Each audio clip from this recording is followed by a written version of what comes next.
ये जो बहुत बड़े दो एनिमीज आए उनके पास, एक नॉर्थ से शाइस्ते खान है, साउथ से सिद्दी जौहर है। इसने उनका जो पूरा फंड अरेंजमेंट था उसको बहुत उद्ध्वस्त कर दिया था। तो पैसा चाहिए तो टैक्सेशन से तो उनके पास पैसा आने नहीं वाला है, क्योंकि उनकी पूरी जनता भी गरीब हो गई थी। ये सब लूट मार किसने की? मुगलों ने की। ठीक है, मुगलों से ही वापस लाएंगे। तो मुगल्स का जो सूरत करके बहुत बड़ा पोर्ट था ना, अंदर जाना मुगल टेरिटरी के बिना किसी को समझे और सब कुछ लूट लेके फिर वापस भी आना, इसलिए मैंने इसको हिस्ट्रीज बिगेस्ट हाइस्ट और हिस्ट्रीज बिगेस्ट सर्जिकल स्ट्राइक ऐसे बोला है।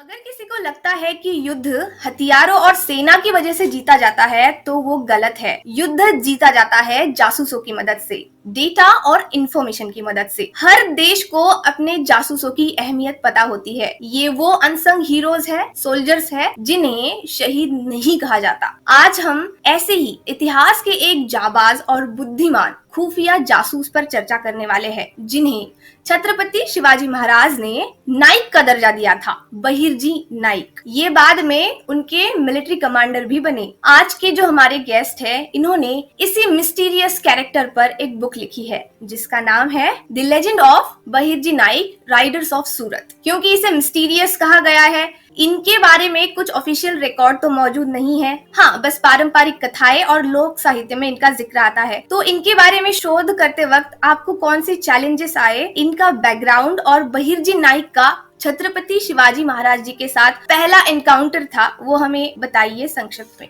तो अपने जो इंडिया की स्पाई संगठन है रॉ, उसके जो चीफ रहे हैं विक्रम सूद, उनका कहा एक मुहावरा है। उन्होंने कहा था कि a good spy is known by his victories, a better spy is known by his failures. तो इसका मतलब ये होता है कि जो एक अच्छा स्पाई होता है उसकी जो विक्ट्रीज है उसकी वजह से जाना जाता है, जो उससे बेहतर स्पाई होता है वो उसके फेलियर्स की वजह से जाना जाता है, क्योंकि उसके फेलियर्स गिनचुन रहते हैं, एक या दो फेलियर्स होंगे उससे वो जाना जाएगा। तो इसी में मैंने एक लाइन का एडिशन किया कि जो सबसे बेस्ट स्पाई है उसके बारे में तो किसी को कुछ पता ही नहीं रहता है। बहिर्जी नाइक भी इसी प्रकार से एक बेस्ट स्पाई का कैरेक्टर निभाता है। अगर अपन ऐतिहासिक तौर पे ऐतिहासिक ग्रंथों से या ऐतिहासिक पुस्तियों से जाए तो बहिर्जी नाइक का कहीं अपने को कुछ भी जिसको प्रूफ बोल सके वो नहीं मिलता है। तो आप किसी अगर इतिहासकार को पूछेंगे कि बहिर्जी नाइक था या नहीं था, तो इतिहासकार आपको जवाब देंगे कि सबूत नहीं है, कोई प्रूफ नहीं है। लेकिन बहिर्जी नाइक इस किरदार के बारे में इतनी मुंह बोली कहानियां महाराष्ट्र में कि ये कैरेक्टर नहीं था ऐसा मानना इम्पॉसिबल है। तो बहिर्जी नाइक था, वो महाराज के लिए लड़ता था और वो महाराज का एक सबसे बढ़िया जासूस था, इस बात पे कोई शंका नहीं ली जा सकती। महाराज और बहिर्जी नाइक का सबसे पहले मिलन कैसे हुआ, इसके बारे में एक दंत कथा है। ऐसे बोला जाता है कि बहिर्जी नाइक एक दरोडेखोर था, तो इंग्लिश में हाईवेमैन बोल सकते हैं, जो एक गांव से दूसरे जाने वाले लोग रहते हैं उनको जो लूटमार करता है। अपने भारत देश में दरोडेखोर ये एक विलन के किरदार में कभी नहीं आता है। अगर आपको याद होगा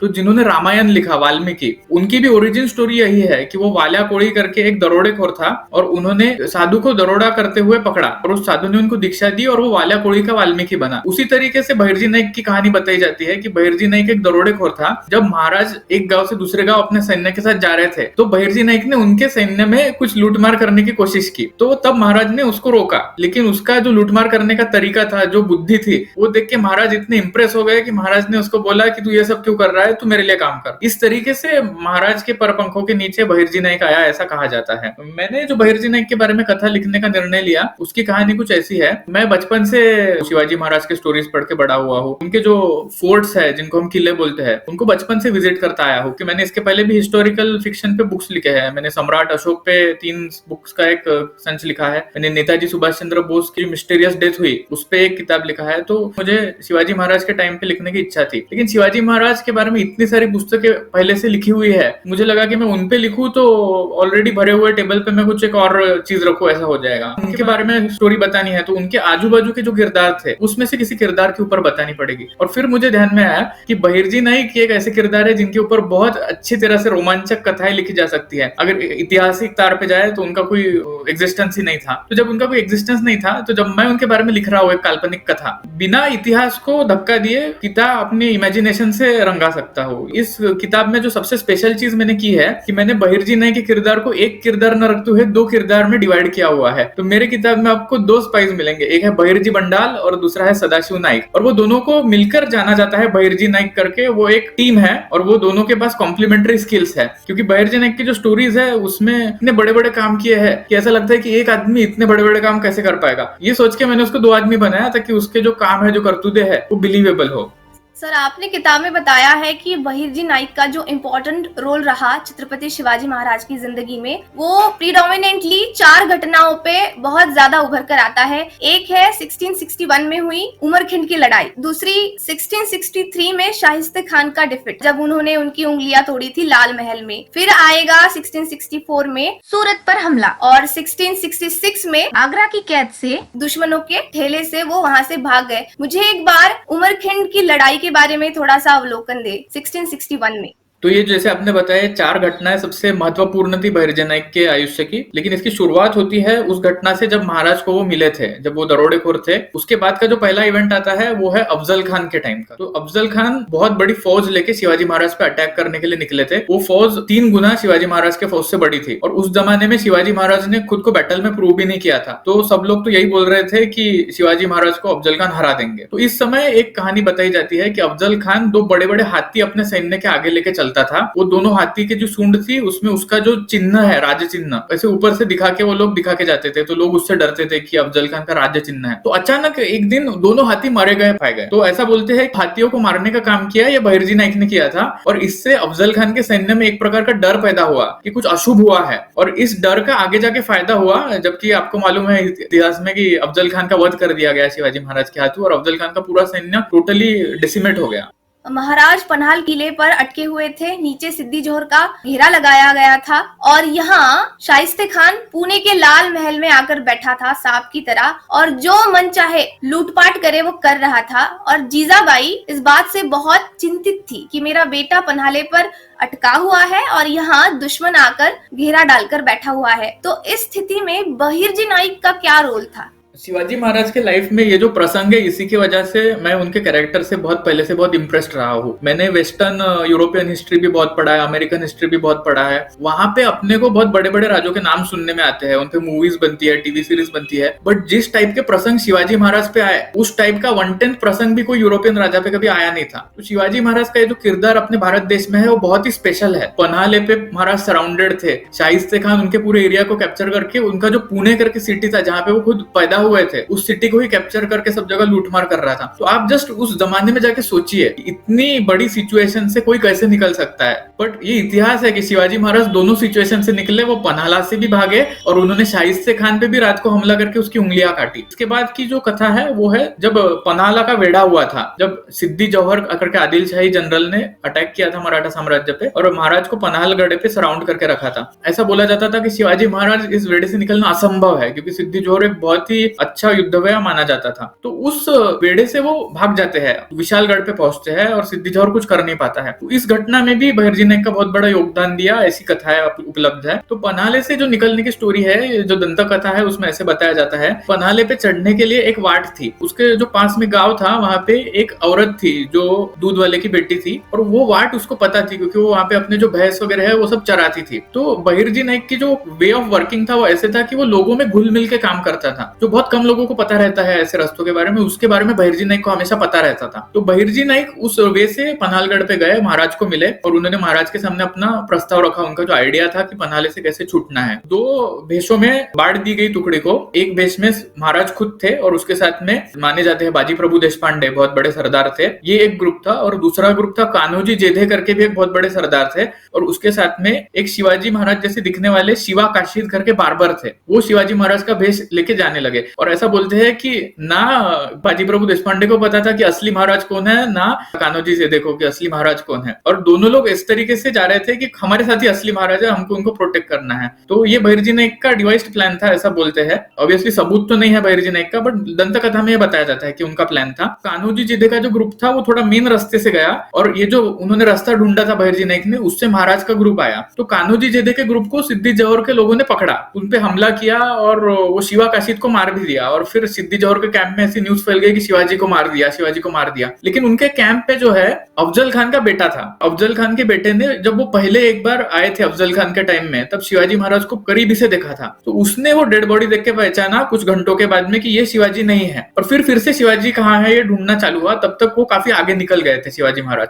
तो फिर उनकी कुछ पता लगी कि यहाँ है, और कैवेलरी से उन पे अटैक हुआ। घोड़खिंड करके एक एरिया है, जो भी उम्बरखिंड जैसे एक नैरो पास है, वहां पे सिद्दी जौहर की आर्मी थी वो बहुत पास है शिवाजी महाराज के। तो वहां पे फिर बाजी प्रभु देशपांडे उनको बोलता है कि अभी नहीं बच सकते इनसे, तो हम लोग इनको रोकते हैं, आप आगे जाइए। वो कहता है कि 300 मराठे ने अनेक घंटों के लिए उस बहुत बड़ी आदिलशाही आर्मी को रोका, जब तक महाराज सेफली विशालगढ़ तक नहीं पहुंचे। और विशालगढ़ पे पहुंच के उन्होंने तोफ मारी, तब इन्होंने मराठों ने अपनी खिंडला लड़ा रहे थे उसको छोड़ा। जब तोफ मारी तब तक बाजी प्रभु देशपांडे का देहांत हो गया था। इस तरीके के सैक्रिफाइस के बहुत सारे स्टोरीज उपलब्ध है मराठा हिस्ट्री में। इसके बाद आती है उम्बरखिंड की लड़ाई, जिसके बारे में आप जानना चाहते हो। उम्बरखिंड की लड़ाई की ऐसी कहानी है कि कारतालब खान एक जनरल था जो शिवाजी महाराज पे अटैक करने के लिए आया था, और उसकी बहुत बड़ी आर्मी थी। उसके पास उस एरिया के कुछ वेसल्स भी थे जिन्होंने शिवाजी महाराज का साथ छोड़कर कारतालब खान को ज्वाइन कर लिया था। तो उस एरिया का भी पूरा नॉलेज उसके जरिए कारतालब खान को आ गया था। तो फिर से माना जाता था कि उनको हराना इम्पॉसिबल है, अभी शिवाजी खत्म हो गया, ऐसे उस जमाने में सब लोग मानते थे। तो शिवाजी महाराज को पकड़ने के लिए उम्बरखिंड नाम के एक पास से गुजरता है। जो पास है कोकण में उतरता है सह्याद्री से। कारतालब खान को कोई ऐसे बताता है कि आप इस पास से चलो, आप शिवाजी महाराज पे अचानक से वार कर पाओगे और उनको कैप्चर कर पाओगे। तो ये जो न्यूज कारतालब खान को दी जाती है ये झूठ दी जाती है, और ऐसे बोला जाता है कि ये न्यूज जिसने दी वो खुद बहिर्जी नाइक था। उनके कैंप में एक बेस बन के वो रहता था और कारतालब खान का विश्वास संपादन किया था। वही उम्बरखिंड के उस पास से लेके जाता है और वो सब प्रीप्लान रहता है। जब कारतालब खान की आर्मी वो छोटे से नैरो पास से जा रही है, तब दोनों साइड से अचानक मराठे पत्थर फेंकना चालू करते हैं। बो एंड एरो का पूरा काम चालू होता है और कारतालब खान के लोग मरने लगते हैं। इतनी बड़ी आर्मी जिसे लगता था कि शिवाजी कभी हरा ही नहीं पाएगा, खाली 6 घंटे में पूरी डेसिमेट हो जाती है। उम्बरखिंड की लड़ाई थी जिसमें ऐसा बोला जाता है कि 1000 से 1500 मराठों ने 8 से 10,000 बड़ी फौज को खत्म किया, और कारतालब खान को तह करना पड़ता है। तो ऐसा माना जाता है लोक कथा में कि कारतालब खान ने फिर उसी बंदे को बुलाया कि जाओ तह की बात करो, और वही बंदा फिर उम्बरखिंड चढ़ के महाराज के पास आता है और महाराज के पैर छूता है, क्योंकि वही बहिर्जी नाइक है। ऐसी कहानी है। बाद में महाराज के नाम से सब लोग डरने लगे। महाराज के ऊपर युद्ध करने जाना है तो सरदार लोग डरते थे कि भाई इसको तो जादू टोना आता है, इसको कैसे हराएंगे। तो उस युद्ध के बाद महाराज की एक ऐसी बहुत पावरफुल इमेज क्रिएट हुई ऑल ओवर इंडिया, ऐसा माना जाता है। पन्हाले के नीचे शाइस्ते खान को औरंगजेब ने भेजा था, राइट। ये बात तो अब शाइस्ते खान को पुणे में पता चल गई होगी कि शिवाजी ने सिद्दी जोहर को हरा दिया है, या उसके काफिले से वो निकल गया है प्रोटेक्शन ब्रेक करके। तब वो अलर्ट नहीं हुआ।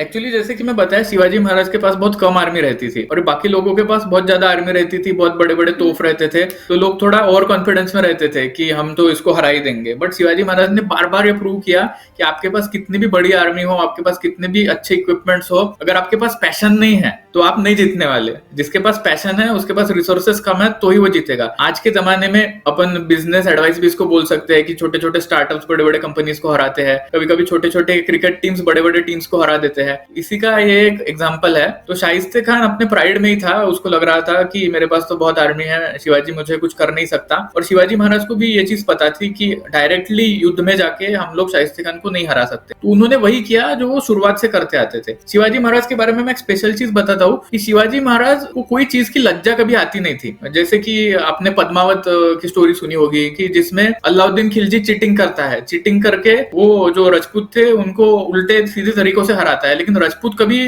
अपने उनके जो वैल्यूज है उसको वो टिके रहते हैं। शिवाजी महाराज को ये पता था कि सबसे बड़ी वैल्यू होती है जीतना। आपको पहले जीतना है, उसके बाद आप वैल्यूज और ये सब चीजों का विचार करोगे। अगर आप हार गए, आपका पूरा नामो निशान मिट गया, तो उन वैल्यूज वगैरह का कुछ मीनिंग ही नहीं थे। तो अफजल खान की भी लड़ाई में शिवाजी महाराज ने बार बार अफजल खान को यह संदेश भेजा कि मैं आपसे डरता हूँ, मेरे को आपसे बहुत डर लगता है, आप मेरे गढ़ के पास आप मुझे मिलने आई है। बराबर उन्होंने अफजल खान को ऐसा बोल बोल के अपने गढ़ के पास लाया, वहां पे उसको मार दिया। तो इसी तरीके से शाइस्ते खान से भी उन्होंने यही बोला कि हम आपसे डरते हैं, हम आपसे मिलना नहीं चाहते, हम आपको सरेंडर कर देंगे। ऐसा कर करके शाइस्ते खान को उन्होंने झूला के रखा। और अचानक एक दिन रात को शाइस्ते खान के सिटी में वो घुस गए, पुणे में उसके महल में घुस गए। वो तो उन्हीं का महल था शिवाजी महाराज का, वो तो खेल कूद के बड़े हुए थे उस महल में, उनको चप्पा चप्पा पता था उस महल का। जाके उन्होंने शाइस्ते खान पर अटैक किया।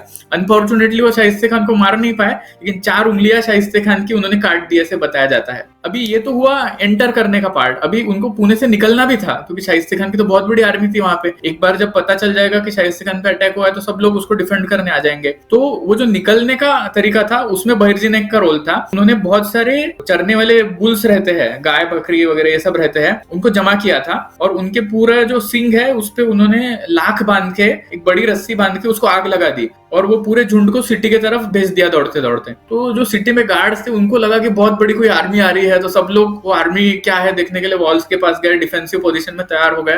तब तक जब तक वो पूरे एनिमल्स है तब उनको पता चला कि आर्मी तो कुछ है ही नहीं। तब तक शिवाजी महाराज और उनके जो पूरे साथीदार थे अपना अटैक करके वहां से भाग गए थे, निकल गए थे। तो इस एपिसोड के बाद शाइस्ते खान को इतना डर लगा कि वो पुणे छोड़ के नॉर्थ में भाग गया। उसने बोला कि मुझे रहना ही नहीं है यहाँ पे। तो ऐसी कहानी शाइस्ते खान के डिफीट की है। ये शाइस्ते खान के स्पाइस भी तो एक्टिव होंगे, उन्हें नहीं पता था कि शिवाजी महाराज के पास इतनी छोटी सेना है, उनके पास ज्यादा रिसोर्सेस नहीं है, या उन्हें आइडिया नहीं थी? तो इसमें जो शिवाजी महाराज का काम करने का तरीका था वो भी ऐसा था कि अगर स्पाइस, एनिमी स्पाइस भी रहेंगे तो भी उनको सब कुछ पता नहीं चलेगा। वो शिवाजी महाराज जो है बहुत कम चीजें सबको बताते थे, बहुत कम चीजों को पूरा प्लान पता रहता था। सब लोगों को अपना अपना जो पार्ट है वो पता रहता था। जो मास्टरमाइंड थे उनको ही पूरा प्लान पता रहता था। जैसे इस एग्जाम्पल में मुझे ऐसे लगता है किसी को ये पता ही नहीं था कि आज रात को हमला होने वाला है। अचानक महाराज कहीं पे थे, उन्होंने बोला कि चलो पुणे जाना है, और शाम को कुछ डिसाइड करके वो लोग जाते हैं, रात को पुणे में घुसते हैं। इस तरीके का उनका वर्किंग था। तो एनिमी स्पाइस भी अगर होंगे तो भी उन्हें ये बात पता चलना बहुत ही मुश्किल था, क्योंकि उस जमाने में मोबाइल ये सब तो थे नहीं। और दूसरा है कि महाराज बहुत सारे डबल स्पाइस यूज करते थे। जैसे कि मैंने आपको उम्बरखंड की स्टोरी बताई, तो महाराज के कुछ स्पाइस रहते थे जो ऐसा एक्ट करते थे कि वो मुगल स्पाइस है, मुगल्स को इन्फॉर्मेशन दे रहे हैं और उनको गलत इन्फॉर्मेशन फीड करते थे। तो ये इस टाइप का भी पूरा वर्किंग अपने को महाराज के पूरे कार्यक्रम में दिखता है, और इसी की वजह से वो इतने बड़े बड़े दुश्मनों के खिलाफ जीत पाए। शाइस्ते खान को वो मारने के विचार से ही गए थे, या बस उन्हें लेसन देना था एक उन्हें उस रात को? नहीं, बिल्कुल मारने के विचार से गए थे। उनको बाद में, यानी ये तो उन्होंने जो पत्र व्यवहार किया है अपने लोगों के साथ, उसमें भी महाराज ने लिखा है कि उनको बहुत बड़ा दुख था कि उसको मार नहीं पाया। वो तो मारने के विचार से ही गए थे, लेकिन उसका लक अच्छा था, वो उस रात को बच गया। अभी बीजापुर कर्नाटक में आता है। तो आदिल शाह के सामने शिवाजी महाराज जब छोटे थे तब भी वो झुकने से मना करते थे, उनके पिताजी के आदेश पर भी। कहा जाता है कि 16 वर्ष की उम्र में शिवाजी महाराज एक्टिव हुए। उन्होंने पहली बार चैलेंज करना शुरू किया आदिल शाही को। एक बार मुझे बताइए वो इंसिडेंट, पहला किला उन्होंने कौन सा जीता, या पहली उनकी लड़ाई कैसी थी? आदिल शाह और मुगल शाह, इन दोनों में फर्क क्या है? राइट। और आज का जो बेंगलोर शहर है, जो आईटी हब माना जाता है, वो उनकी जागीर थी। तो शिवाजी महाराज बचपन में बेंगलोर में भी बहुत काल के लिए रहे हैं। आदिल शाह मुगल शाह में फर्क है, इसके लिए तो बहुत प्राचीन इतिहास में जाना पड़ेगा। जब सबसे पहला इस्लाम अटैक हुआ इंडिया पे, जो पृथ्वीराज चौहान की कहानी बताई जाती है, मोहम्मद घुरी ने पृथ्वीराज चौहान पे अटैक किया था। उस टाइम में दिल्ली में सल्तनत का निर्माण हुआ। तो ये जो दिल्ली सल्तनत थी, ये इनका एक वेसल था बहमनी, जो ये पूरा एरिया में पूरा उसका कैप्चर, यानी महाराष्ट्र, बीजापुर, फिर आंध्र प्रदेश में जो हैदराबाद है, ये सब एरिया को देखता था। बहमनी नाम था उसका। फिर उसकी एक डायनेस्टी क्रिएट हुई आगे, बहमनी डायनेस्टी। फिर बहमनी डायनेस्टी ने दिल्ली सल्तनत के खिलाफ रिबेल किया और खुद का इंडिपेंडेंस पा लिया। फिर कुछ साल के बाद क्या हुआ कि बहमनी डायनेस्टी के भी 3 टुकड़े हो गए, और उसका जो 3 टुकड़े हुए उसमें एक था आदिल शाही, एक थी कुतुब शाही और एक थी निजाम शाही, जो हैदराबाद में काफी एंड तक रुकी थी निजाम शाही। तो ये जो 3 शाह थे ये दिल्ली सल्तनत से आते थे। और जो मुगल आया, मुगल बाद में आया। मुगल का जो वंशज है बाबर, वो बाबर तो मानता था कि मैं चंगेज खान का डिसेंडेंट हूँ। तो ये जो बाबर लोग थे और मुगल लोग थे, ये अपने आप को थोड़ा सा हायर लेवल का मानते थे कि ये जो पहले दिल्ली सल्तनत वाले लोग हैं ये तो मुस्लिम थे, जो अरब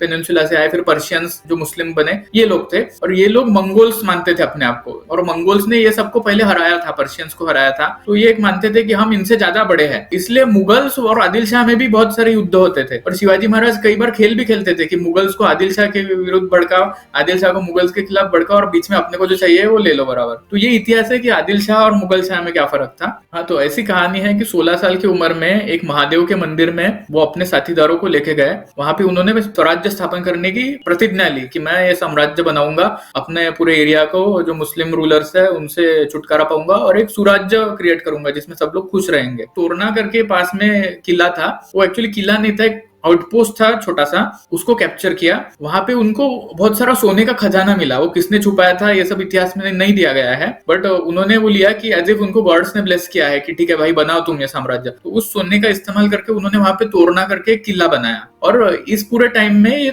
आदिल शाह को उन्होंने ऐसा दिखाया कि मैं आप ही के लिए किला बना रहा हूँ, मैं तो आप ही का नौकर हूँ। इस तरीके के पूरे मैसेज उन्होंने आदिल शाह को जाने दिए, जबकि एक्चुअल पार्ट ये थी कि वो खुद का स्वराज्य बना रहे थे। और आदिल शाह को थोड़ा बाद में समझा कि एक्चुअली इसके इंटेंशंस तो ये है। आदिल शाह जब उन पे पहला अटैक भेजता है अफजल खान का, तब तक वो काफी अच्छी तरीके से एस्टेब्लिश हो गए रहते हैं। उनको हराना इतना आसान नहीं हो जाता उसके बाद। मुझे ये जानना है सर, इस पर उनके पिताजी शाहजी की क्या रिएक्शन थी? वो उनके ही जो मेन चीफ है, राजा है आदिल शाह ऑफ विजापुर, उनके अगेंस्ट ये सब एक्टिविटीज कर रहे हैं बैकग्राउंड में, ये जानने के बाद उनका रिएक्शन क्या होगा? शाहजी महाराज का भी जो कैरेक्टर है वो एक मर्सिनरी टाइप का कैरेक्टर था। आपने सुना होगा बड़े बड़े मर्सिनरीज यूरोपियन हिस्ट्री में भी है। एल्सिड करके एक बहुत बड़ा मर्सिनरी था जिसने स्पेनिश कैंपेन्स में मूर्स के खिलाफ लड़ाई की थी। तो इस टाइप के, या फिर अभी आप चे गुवेरा के बारे में जानते होंगे जो साउथ अमेरिकन रिवोल्यूशनरी था। तो चे गुवेरा का जैसे कैरेक्टर है वो 3-4 देशों के रिवोल्यूशन में उसने पार्ट लिया है साउथ अमेरिका में। वैसे ही शाहजी एक मर्सिनरी वॉरियर टाइप के थे। पहले वो बहुत काल कुतुबशाही में सर्व करते थे, फिर उन्होंने कुतुबशाही खत्म होने के बाद में कुतुबशाही के यहाँ पे एज अ रूलर करके भी राज्य किया था। जब कुतुबशाही का एक राजा मर गया था, उसका जो बेटा था इन्फेंट लेवल पे था, बच्चा था, गोद में बिठा के शाहजी राजे खुद कुतुबशाह के सीट पे बैठ के कुछ साल वहां पे राजा करके रहते थे। फिर उसके बाद आदिल शाह ने कुतुबशाह के एरियाज कैप्चर किए, तब उन्होंने आदिल शाह का रूल अपनाया। और ऐसा बोला जाता है लोक कथा में कि शाहजी राजे को भी चाहते थे कि फ्रीडम चाहिए, लेकिन वो खुद नहीं कर पाते थे, तो उन्होंने अपने बेटे के थ्रू उस चीज करवाई। तो शाहजी राजे का भी पूरा सपोर्ट था। कभी कभी पॉलिटिकली उनको दिखाना पड़ता था कि मेरा कुछ सपोर्ट नहीं है, तो वो पत्र व्यवहार में लिखते थे कि तुम ऐसा मत करो, ये करो, वो करो, लेकिन ऐसा माना जाता है कि इंटरनली तो सपोर्ट 100% था। अब ये 1664 में सूरत पर अटैक करने की जरूरत क्यों आन पड़ी शिवाजी महाराज पर? तो थोड़ी देर पहले अपन ने उस काल का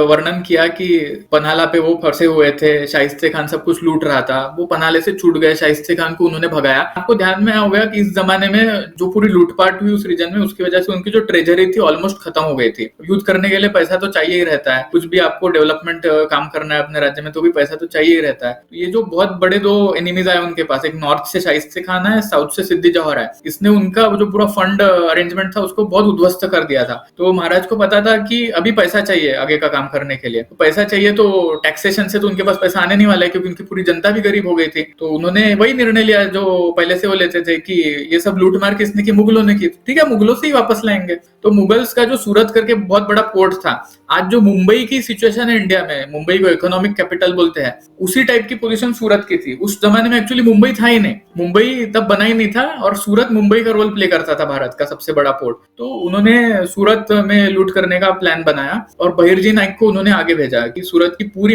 इंफॉर्मेशन निकालो, कहाँ पे कैसा पैसा है, कहाँ पे क्या करने से पैसा मिलेगा, ये सब इंफॉर्मेशन लेके आओ। तो बहिर्जी और नाइक ऐसा बोलते हैं कि भेज बदल के सूरत में अनेक महीने रहे, वहां पे उन्होंने पूरी इंफॉर्मेशन कलेक्ट की। वहां पे उनको एक बहुत बड़ी चीज पता चली कि जो सूरत का गवर्नर था इनायत खान, वो दिल्ली से यानी बादशाह से पैसे लेता था 5,000 सैनिक रखने का, एक्चुअल रखता था 1,000 ही सैनिक, 4,000 का पैसा डालता था अपने जेब में। तो एक्चुअली महाराज को लगता था कि 5,000 सैनिक सूरत में है तो इतना आसान नहीं होगा सूरत को लूटना, लेकिन बहिर्जी नहीं की खबर लेके आए कि सूरत में 5,000 सैनिक है ही नहीं, है सिर्फ 1,000। तब महाराज ने क्विक मूवमेंट किया और फट से वो सूरत पहुंचे, सूरत को सराउंड कर लिया, और उसके पास सैनिक ही नहीं थे इनायत खान के पास लड़ने के लिए। तो वो अपने किले में छुप के बैठ गया और उसने फ्री रीन दे दिया मराठास को, यानी मराठों ने सूरत में पूरा लूटमार किया, पूरा सूरत जलाया, उनको एक सैनिक ने विरोध नहीं किया। पूरा वेल्थ जो है महाराष्ट्र के काम के लिए वो फिर से सूरत से लेके आए, ऐसी कहानी है। तो वो सक्सेसफुली वो वेल्थ लेकर आ गए? जरूर। ओके, आगरा की जो मुहिम है उसकी जरूरत क्यों आन पड़ी थी, वो इंसिडेंट बताइए। तो जब वो पूरी वेल्थ लेके वापस आ गए तब बादशाह औरंगजेब जो थे उनको गुस्सा आया, उन्होंने अपने सबसे अच्छे जनरल को अटैक करने के लिए बोला शिवाजी महाराज पे।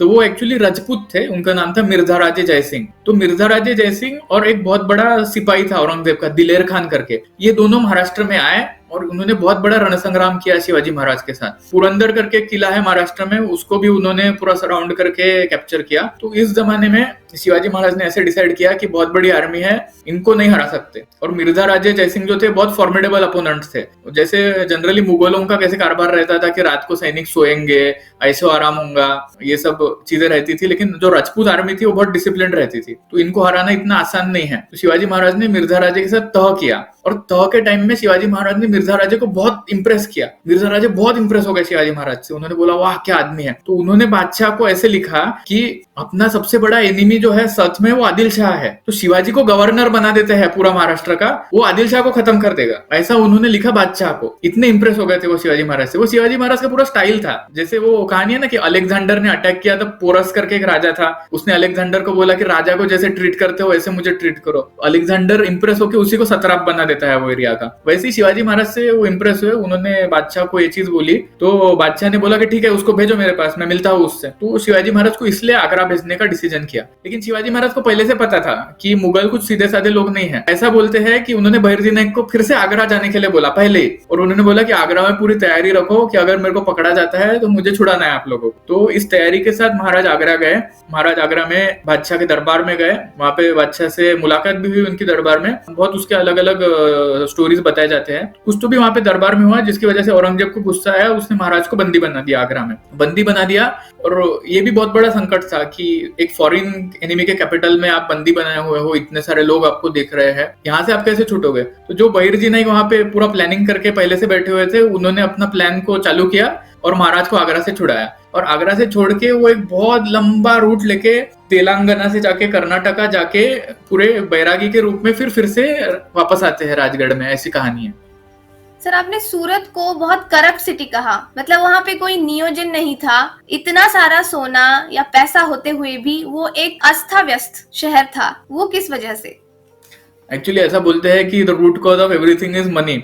तो जहाँ पे पैसा बहुत मुबलक मात्रा में उपलब्ध होता है, वहां पे सब लोग पैसे के भूखे रहते हैं। पैसे के भूख के लिए फिर वो कुछ भी करने को तैयार होते हैं। तो मेरी जो कहानी है उसमें बहुत सारे किरदार है सूरत के। जो सूरत था, कॉस्मोपॉलिटन सिटी टाइप था। वहां पे मुगल भी थे, वहां पे अंग्रेज व्यापारी थे, डच व्यापारी थे, और कुछ मराठे भी थे। फिर कुछ बनिया समाज था जिसमें वीरजी वोहरा करके एक बहुत बड़ा कैरेक्टर है जो ट्रेडर था। तो ऐसे सब कैरेक्टर्स वहां पे सूरत में थे, और उनकी पूरी कहानियां भी मेरे पुस्तक में दी गई है, उनके जो पॉइंट ऑफ व्यूज थे।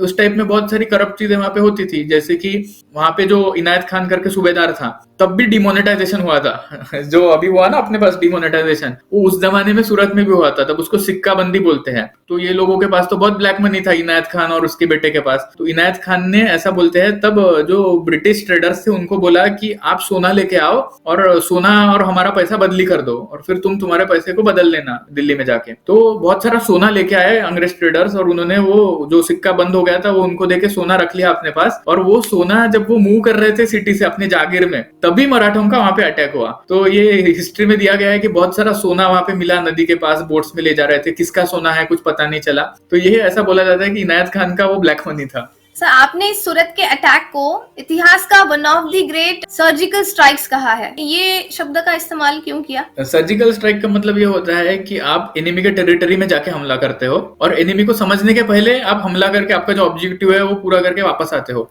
तो इसी कुछ टाइप का सूरत का हमला था कि सूरत मीलों दूर है। आप आज इंडिया के मैप में देखोगे तो महाराष्ट्र में जो महाराष्ट्र का हेडक्वार्टर था, राजगढ़ पुणे का आसपास का एरिया, उससे सूरत बहुत दूर है। और मुगल टेरिटरी जो है वो तो यहीं पे चालू हो जाता है। जो आज का ठाणे है, मुंबई है, वहीं से मुगल टेरिटरी चालू होता है। इतना अंदर जाना मुगल टेरिटरी के बिना किसी को समझे, उनका इतना बड़ा शहर है, इतना बड़ा गैरिसन है, वहां पे जाके उन पे हमला करना और सब कुछ लूट लेके फिर वापस भी आना, पकड़े भी नहीं जाना रास्ते में, ये सर्जिकल स्ट्राइक से कम थोड़ी है। इसलिए मैंने इसको हिस्ट्रीज बिगेस्ट हाइस्ट और हिस्ट्रीज बिगेस्ट सर्जिकल स्ट्राइक ऐसे बोला है। आप पूरे वर्ल्ड के इतिहास में जाओ, आपको इतना बढ़िया एग्जाम्पल सर्जिकल स्ट्राइक का कहीं नहीं मिलेगा। शाहिस्ते खान के केस में क्या ये शब्द सही रहेगा?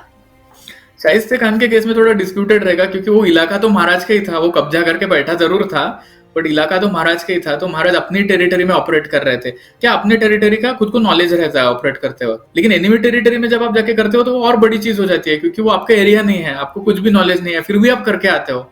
वो सर्जिकल स्ट्राइक है। सर, बहिर्जी नाइक के बारे में अगर मैं कुछ पूछूं, उनका जो बैकग्राउंड है वो किस कम्युनिटी से आते थे? क्या वो शादीशुदा थे?